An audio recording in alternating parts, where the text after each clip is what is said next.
She worked all weekend. She's exhausted going into Monday. She tells herself she's just being responsible, a good leader, a strong team member. But here's what she won't say out loud.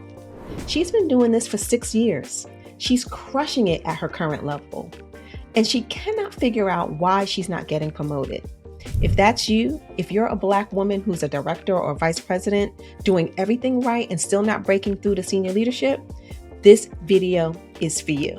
Because what I'm about to share with you is the exact diagnostic tool that will answer the question you've been asking yourself for months, maybe years. Why the hell am I not getting promoted? And I'm going to tell you something most people won't. It's not about working harder. You're already working too hard. It's about understanding the 3 levels of leadership and realizing which one you've been ignoring. Let's talk about it. Here's a statistic that stopped me in my tracks when I first learned about it. Only 23% of middle managers ever reach senior leadership. That's it. 1 out of 4. I want you to think about that for a second. Think about all of your peers right now, the other directors, senior managers, and vice presidents who want what you want. Only one of you is going to get there. Now, part of that is a numbers game, right? The more senior you go, the fewer roles exist. There's only one vice president of finance. There's only one chief people officer. The pyramid narrows as you go higher in your organization. But here's what nobody tells you.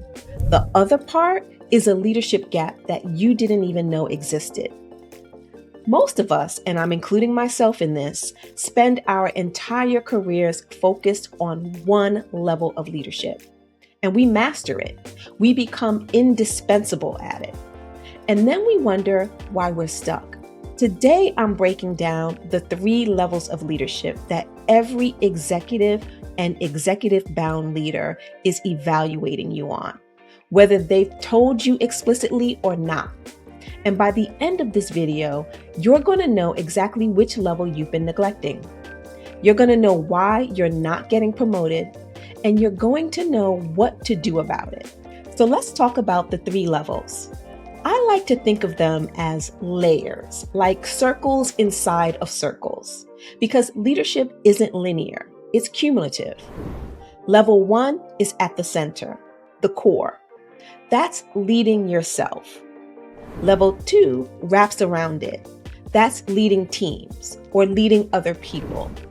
And level 3 is the outer layer, and that's leading across the organization, this enterprise-wide influence. Now, here's the thing. Most of us, when we hear the term leader, we immediately think of level 2. We think leading a team, managing people, being responsible for others' work. That's not wrong, but it's incomplete. And if you're trying to get from middle management to executive leadership, that incomplete understanding is exactly what's holding you back. Let me break down each level, and I want you to honestly assess yourself as we go. Level 1 is leading yourself. And I know you might be thinking, I already do that. I manage my own work. I get stuff done. But self-leadership is not the same as task management. Self-leadership is foundational. It doesn't matter what your title is. It doesn't matter if you supervise anyone or not. If you cannot lead yourself, no one is going to trust you to lead anything or anyone else. So what does self-leadership actually look like? Do you know how you come across to other people? Do you know what's important to you versus what you've been conditioned to prioritize? Do you know what you stand for and what you don't stand for? Because executives are watching. Your company is watching. They're watching to see if you know yourself well enough to lead from a place of clarity instead of reactivity. Emotional regulation. Can you manage your emotions in high pressure situations? Can you stay grounded when someone pisses you off in a meeting? Can you regulate yourself when you get feedback you don't agree with? If you can't, if people see you as reactive or defensive or emotionally unpredictable, they're not promoting you. period. Decision-making capability. Are you making decisions within your realm of responsibility? Or are you constantly asking your boss or your peers what you should do? Here's the truth. If they have to tell you what to do all the time, they're not going to give you more responsibility. They're going to keep you exactly where you are. Personal brand and presence. How do you show up without saying a word? What does your body language say in meetings? What does your energy communicate? Are you the person who walks into a room and people think, oh yeah, she's got it together? Or are you the person who's brilliant but completely invisible? Self-leadership also includes strategic thinking. Can you see 2, 3, 4 steps ahead? Can you anticipate what your team or your department will need before they even ask? Can you connect your day-to-day work to the bigger picture in your organization? And finally, time and energy management. Not just getting everything done, but knowing what deserves your energy and what doesn't. Knowing when to push and when to protect your bandwidth. Self-leadership is the foundation. If you're not demonstrating it outwardly, consistently, and visibly, no one is moving you to level 2. Okay, level 2, leading teams. This is what we all think of when we hear leadership. Managing people, being responsible for a team, getting results through others. And honestly, most of you watching this are probably really good at this level. You know how to develop your team. You know how to build high-performing teams. You create psychological safety for the people who report to you. You're inclusive. You manage performance. You have the hard conversations.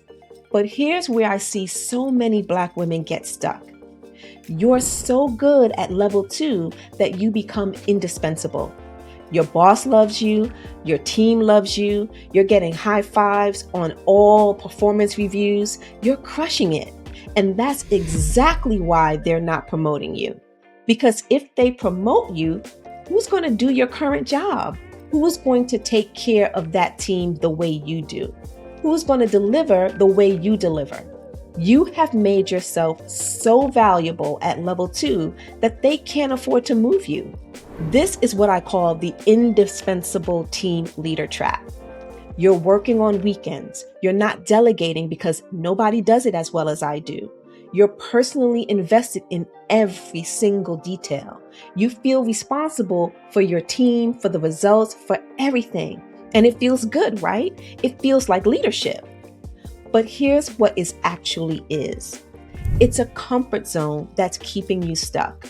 Level 2 also includes skills like delegation, not just handing off tasks, but developing others by trusting them with meaningful work. Building succession plans. Making yourself replaceable is how you become promotable. Managing up.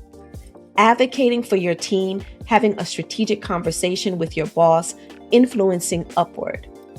If you want to move to senior leadership, you have to prove that you can do more than managing a team well. You have to prove that you can think beyond your team. You have to prove that you can operate at level 3. Now, level 3 is leading across the organization, not leading an organization, leading across the organization. And I'm going to be real with you. I didn't even know this level existed until year 10 of my career. I'm at year 30 now. Nobody taught me this in graduate school. Nobody explained it when I was coming up. I had to figure it out the hard way. So let me save you some time. Leading across the organization means cross-functional influence. You're not just influencing your team, you're influencing people outside of your department. You're building relationships with other groups, finance, operations, marketing, even if you have nothing in common with them. Why? Because at the executive level, your decisions impact everyone, all the departments. And if you can't influence across functions, you can't lead at scale. Stakeholder management. You need something from someone who doesn't report to you. Can you get them to say yes? Can you navigate competing priorities and still move your agenda forward? That's an executive skill, enterprise-wide thinking. Now, this is the big one. Can you think beyond your silo? Do you understand how your work contributes to the overall goals of the company? Can you make decisions that are good for the enterprise, even if they're not the best thing for your team? Here's the truth. Companies don't promote people to the executive level because they're good at their job. They promote people to the executive level because they can think and act like an executive. And thinking like an executive means you can see the whole board, not just your piece of it. Other things that live at level 3, building coalitions, strong relationships with people you have nothing in common with except the end goal. Managing competing priorities. Not everything can be urgent. What's strategic? Representing the company externally. That means speaking at conferences, being interviewed, showing up as the face of the organization. Now, I'll let you know, I hated the last one. I did not want to be on anybody's stage, but I learned to do it in my own way. Podcasts instead of keynotes, small panels instead of big stages. Representing the company in ways that felt authentic to me. And that's what executives do. They figure out how to stretch without breaking. So here's my question for you, lady leader. Which of these 3 levels are you actually operating in? Are you at level 1, still working on your self-awareness, your emotional regulation, your decision-making? If so, that's no judgment. It's great. Start there. That's your foundation. Or are you at level 2, crushing it with your team, but nobody's asking you to do anything beyond that? If so, you might be in the indispensable team leader trap, and you need to start thinking bigger. Or are you trying to operate at level 3, but you skipped level 1 or level 2? Because you can't lead across the organization if you can't lead yourself or your team first. The 3 levels of leadership are cumulative. You don't leave one behind. You build on each level. And the women who make it to senior leadership, they master all 3. So let me know in the comments, which level do you think you're operating in right now? And which one do you need to focus on next? No judgment, just real talk. And if you're a Black woman working towards senior leadership, if you're tired of doing everything right and still not breaking through, subscribe to this channel, because this is just the beginning of the conversation. We're going deeper, and I'll see you in the next one, lady leader.